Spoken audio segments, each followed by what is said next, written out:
welcome back to my channel. My name is Marina. So today I am just here to explain to you what the heck has been going on. Like, it has been a mess. I haven't been filming videos. I have been pretty MIA for the past couple weeks, and today I'm going to explain to you why. I talked about this in my last video, and maybe the video before that also. The reason that I haven't been posting very many videos is because I have been working on one video in particular that has been requiring a lot of attention and a lot of time, and it's been a ride, let me tell you. So today I'm just here to explain what is to come in this video, and I really hope that you all enjoy it. It's going to be very interesting, I'm sure. So the reason that I have not been filming videos is, like I said, I'm working on a very complicated video involving an object with a very nasty spiritual attachment. Right after I posted my video about my dolls with spiritual attachments, I'll put a card up here. Right after I posted that video, I got a message from somebody that I went to school with. We're going to call him Bill in this video. He tells me he has seen the video that I posted about my dolls, and tells me that he has a little clown doll that is haunted. I don't like to use the word haunted, possessed, or ghost because I feel like they're just paranormal bad words, but I mean, of course, not everyone feels that way, so I'll use them for the sake of this video. But he tells me that he has a clown doll that's haunted. And to be raw and uncut, I didn't freaking believe him. But then he started telling me the story behind this clown, and that is when I became intrigued. So without further ado, here's the story of the clown. Or at least how Bill got it in his possession anyway. Bill had gotten a phone call from some family friends of his, and they were asking for his help moving some stuff from a house that they used to live in into their new house. Now, no one had been in this house for 2 years. No one had lived there. No one had went there. Nothing like that. This house was extremely haunted, as they say. So apparently this house was so bad that they couldn't even go back and get their stuff. They left their stuff there for 2 years. That's how haunted this house was, and that's how afraid they were. So, of course, Bill agrees to go to the house and help them move some things. So they all ride on over there. And they walk in the house, and the first thing that they see is this little clown doll sitting in the middle of the floor, in the middle of a pentagram that had been painted onto the floor, or drawn onto the floor with what appeared to be white paint. What is weird about this is that there was no signs of any, breaking and entering. Nobody broke into the house, no windows broken, no doors busted in, nothing like that. And nobody had went to this house in 2 years. This house had been completely boarded up, locked up for 2 years. My daughter is trying to tear the door down to get to me. So they have no idea how this pentagram is on the floor. They have no idea how the clown got there. Another thing that's very interesting, right when they walk in, they notice that the clown is facing directly towards a fish tank. This fish tank has not been cared for at all in the whole 2 years that no one has been there. No one has fed these fish, no one has cleaned the tank, nothing like that. But they notice that all of the water in the fish tank is completely frozen solid, and the fish are inside of the ice. So they're like pouring hot water on the block of ice, trying to thaw it out as best as they can so they can carry the fish tank out of the house. And lo and friggin' behold, the water thaws out, and the fish start swimming around. The fish were still alive. After 2 years of not being fed, and God knows how long of being frozen solid in a block of ice, these fish are still alive, and apparently still alive to this day. Back to the clown. So this clown is sitting in the center of a pentagram on the floor that no one knows how it got there, and all of that good stuff. Somebody's going to have to move the clown from the pentagram out of the way so they don't step on it or whatever while they're moving all this stuff out. So the friends are saying to Bill, don't touch that clown, it's haunted. They explain how they had taken it upstairs to an upstairs room in the house and set it down somewhere, and then come back downstairs to continue about their day, and then shortly after find it on the floor downstairs somewhere as if it had fallen through the ceiling. So they're explaining all of this to him, and they're telling him, don't touch it, blah, blah, blah. They don't want to touch it. Nobody wants to touch it. So finally, Bill is like, whatever, and he picks up the clown and puts it on a shelf out of the way so they can continue moving this stuff out. They start packing everything up and all of that. Bill ends up walking upstairs to a room where he claims to have seen a spirit. After he sees this thing, he comes running back downstairs, and he tells his friends what he saw. He described exactly what this spirit looked like. It was a woman, an elderly woman, and they said, oh yeah, that's the spirit of this elderly woman who had lived there with them when they lived there. She had passed away, and that is why they moved out of the house and had been out of the house for those 2 years. After she passed away, they left. The room that Bill went into when he saw this spirit was the room that that elderly woman had passed away in. He was not aware of this at the time. After getting all of the stuff packed up and loaded up into the car, Bill decides that he's going to take the clown home with him. They don't want it. He picks up the clown and takes it to his car with him, and he's going to take it home.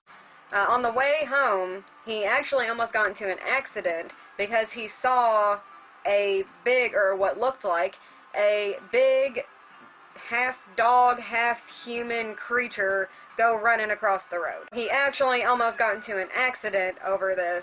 Luckily he didn't. Everything was fine. And he ended up making it home. Now, Bill has told me that most of the houses that he has ever lived in has had some type of, spiritual activity. But after bringing this clown home, it was a whole nother level.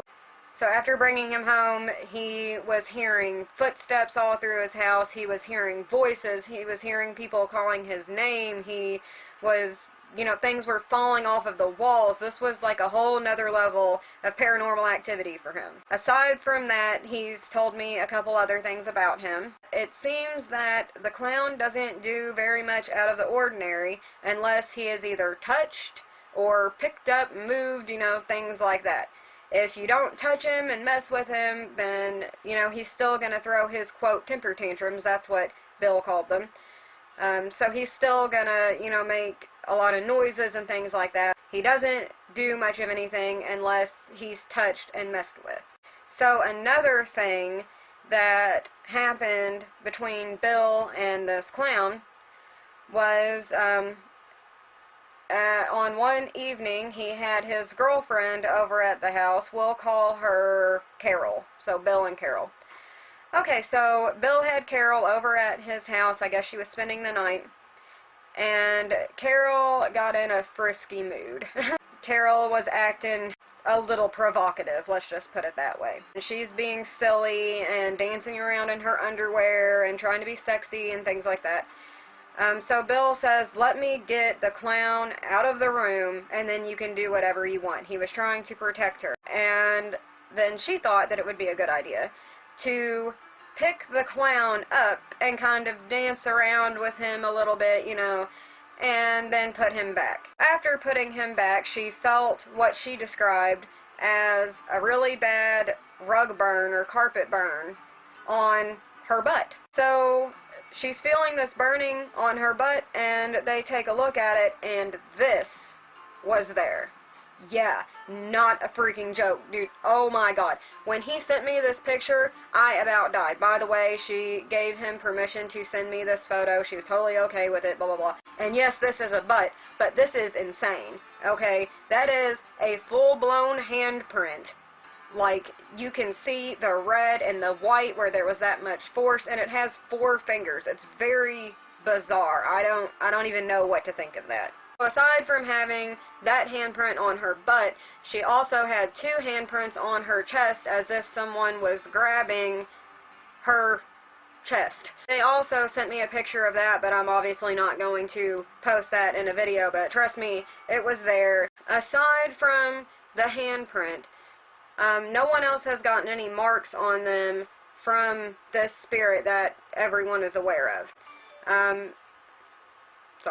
Bill's girlfriend, Carol, she told me, I asked her a couple of questions about this. I wanted to make sure, because they're no longer together, so I wanted to make sure that A, he wasn't lying about this, and B, that was actually, the picture that they took when this happened, and it wasn't like, just from another time or whatever.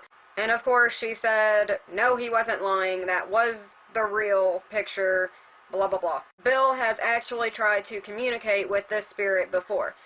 Now, aside from just plain hearing voices out loud without any type of, equipment or anything, he has communicated with this spirit using only a recorder. So just in case there's somebody that doesn't know what I'm talking about, both of these are just normal digital recorders.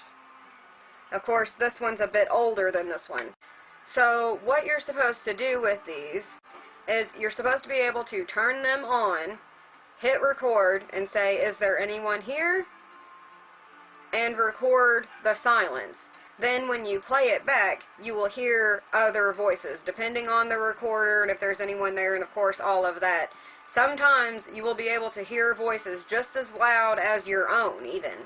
And that is what Bill was doing to communicate with this spirit. I got a couple of the questions and answers that he received when he was communicating with this spirit. One of the things that Bill asked this spirit was, what are you? And the spirit replied with, a force darker than you can handle. Okay, like that's a long sentence for an EVP, let me tell you. Another question that he asked was, why are you here? And the answer to that was, I've always been here. And that was something that kind of struck a nerve with me, because that's what leads me to believe that maybe this is a demon and this isn't a spirit at all. Because of course demons have never been alive, they've never passed, anything like that, they're just here. So I've always been here was kind of a demon-y type answer. The spirit also gave him the date 1885. Now we're not sure what that date is about. I am still not sure what that date's about either. But Bill took it as that was the date that this thing was made, created, whatever. So that is how I found out about this thing, and that is what I was told about this thing. Now, really, the only other direction that we have to go here is, what am I going to do with this thing? So, yeah, I did go and pick this thing up.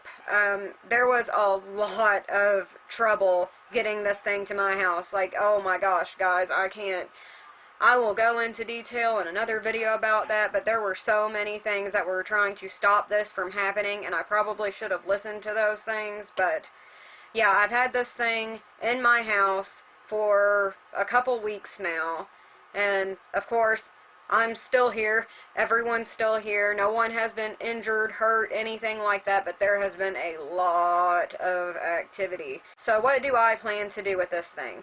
I have already done 2 spirit box sessions with this spirit, and let me tell you, this thing is here for business. It's not playing around. It hardly even wanted to talk to me. It was just like, why bother talking to you? What good is that going to do me? I've got stuff to do. That was kind of how his attitude was. So in my next video, you'll get to see the best of both of those sessions. It's going to be awesome, and I'll also be talking about a lot of the physical evidence that I have gotten. This thing has been moving, this thing has been making tons of noise. It's insane. Now, aside from those spirit box sessions, towards the end, this will probably be part 3 of this video, towards the end, we're going to be recording this doll overnight. That means the entire time that I'm asleep, I'm going to have a little nanny cam watching him in night vision, and I'm going to review all of that footage, and if anything happens, you all are going to know about it. So that is what we have to come. In the next video, you'll be seeing 2 spirit box sessions, the best parts of those sessions anyway. I'll be talking about the physical evidence, and after that, we're going to do 1 final spirit box session, and we're going to be doing an overnight recording and watching his every move for a good 9-10 hours, so it's going to be great. I want to thank you guys so much for watching this video, and any others if you have. I appreciate it so much. You have no idea. Thank you for hanging in there with me during this long process that I'm going through trying to get this video perfect for you guys. I'm sure it's not going to be perfect, but I am trying my best, I assure you. I have been having a ton of technical difficulties ever since finding out about this thing. It's been a mess. It's really been a mess. Oh, I do have something that I need your all's opinion on, okay? So I have not put in a picture of the clown at all, actually, because looking at a picture of this clown has now given me and 2 other people horrible headaches. Guys, I'm telling you, like, I looked at this picture of this clown, got a headache the minute that I was looking at that picture, went to bed with a headache, woke up the next day with a headache, had a headache until about the middle of the day. It finally went away, and then I ended up looking at the picture again because I didn't put 2 and 2 together, and then had a headache again for the whole rest of the night, and woke up with it again. It was a horrible headache. Oh my gosh, it was the entire top of my head, and it was probably the worst headache I've ever had in my life. I'm not even joking. Looking at a picture of him, or even me just reviewing my footage from the Spirit Box sessions, is causing these terrible headaches, and I don't want you all to have these headaches too. So what should I do about that? Because he is in, you know, a lot of the footage that I have. He's kind of the point. So I don't really know, should I blur him out? Should I just leave him in the footage and, you know, watch at your own risk? Or I don't know. What do you all think I should do? Please let me know down in the comments below. Thank you so much for being here. I appreciate it so much more than you know. If you like this video, please give me a thumbs up, hit subscribe, join the Waddle on Facebook. That link is always in the description. Thank you so much for being here. I very much hope to see you in the next one. Bye!